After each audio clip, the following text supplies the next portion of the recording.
everyone. So today I would show you how you can download OBS Studio in your computer system. So let's start. So first of all, we will open any browser. Now here we will search OBS Studio. Now we will click on the first link. Then we will click on download installer. Then we will wait for the setup to be installed in our computer.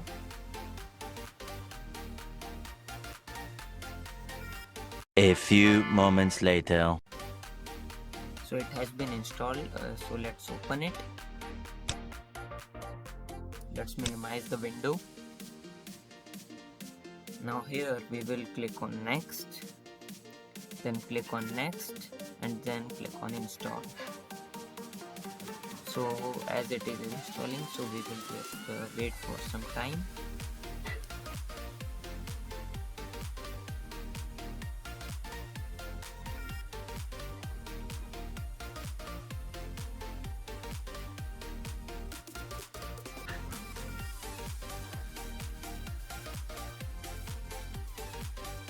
Just now click on finish.